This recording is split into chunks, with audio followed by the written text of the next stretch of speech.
Arcanum number 13, Immortality. Death. Meanings. Death. Endings. The end of a cycle. Separation. Grief. Transition point. Transformation. Reversed meanings. Resistance toward change. Delayed change. Key attributes. Key. 13. Color, blue-green. Hebrew letter. Noon meaning fish. Letter number. 50. Astrological sign, Scorpio. Element, water. Musical note, G natural. Description of the card. In this arcanum, the heads of wheat represent rebirth, as do the flowers. The flowers, the beginning of life. The wheat, the end. A hierarch of the law cuts some sheaves of wheat, which have grain of varying sizes, both large and small. These are known as bobi caldenos and represent the values, the capital which each human being carries in his or her 3 brains. Intellectual, motor, instinctual, and emotional brain. He who carries small grain lives only a short while, dying within a few days, months, or in the first few years of life. One lives by thirds, and one dies by thirds. She who squanders their intellectual capital descends into madness, schizophrenia, etc.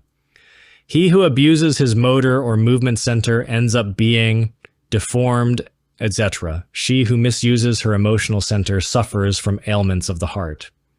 This arcanum represents both the internal and the physical. It is the arcanum of Judas Iscariot, which represents the death of the ego. The scythe is the funeral symbol of the angels of death. Esoteric significance of the arcanum.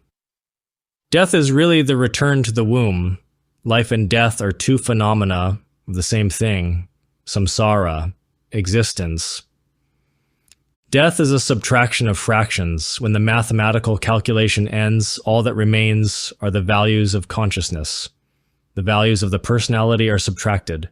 For the personality of the defunct, there is no tomorrow. It has a beginning and an end.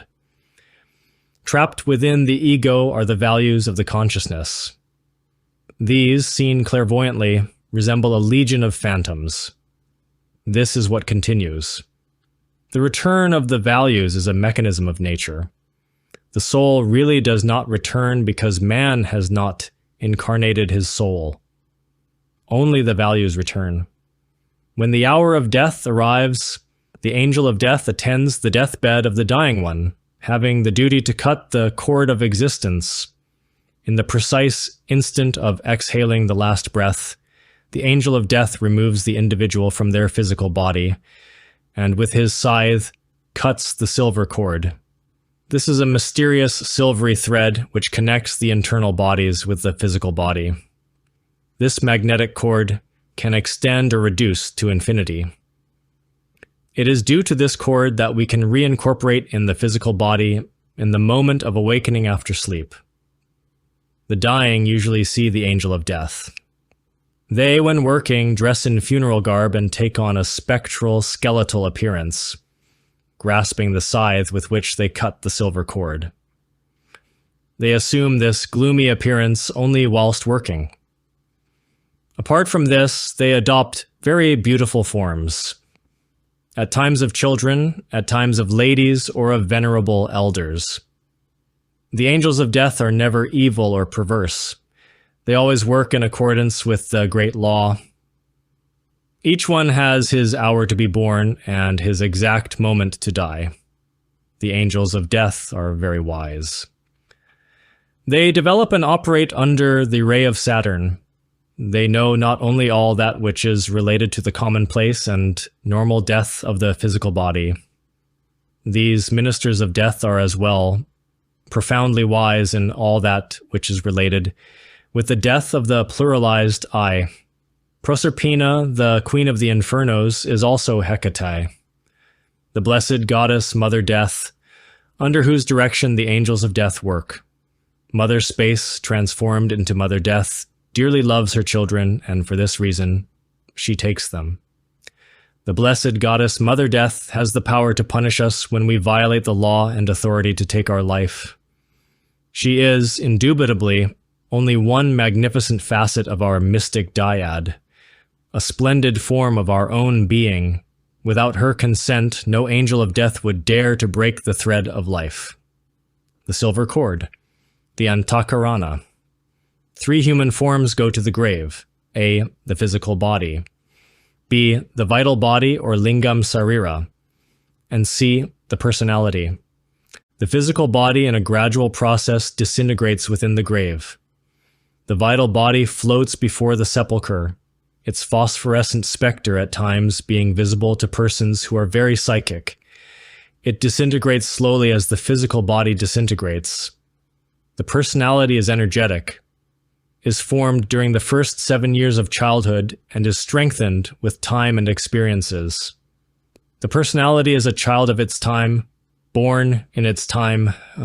There is no tomorrow for the personality of the defunct. After the death of the physical body, the personality is also within the grave, but it comes out when someone brings flowers, when some mourner visits.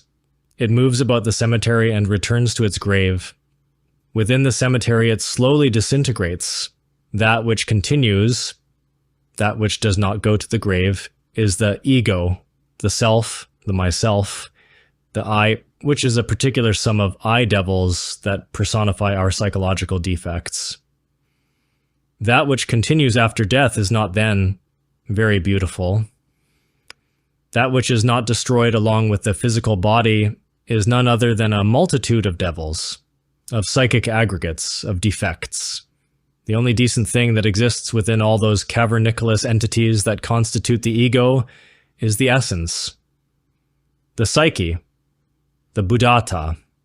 Normally, these psychic aggregates function within the astral and mental worlds. Rare are those essences who are able to free themselves for a time from these subjective elements in order to enjoy a holiday in the causal world before returning to this vale of tears. This is, however, possible with the dissolution of the ego. The egos normally submerge within the mineral realm in the infernal worlds, or return immediately or shortly thereafter to a new organism. The ego continues in the seed of our descendants. We return incessantly in order to always repeat the same dramas, the same tragedies. I must stress the fact that not all the aggregates achieve a human return. In reality, many I devils are lost because they submerge within the mineral realm, continue reincorporating in animal organisms, or resolutely cling to adhere to determined places.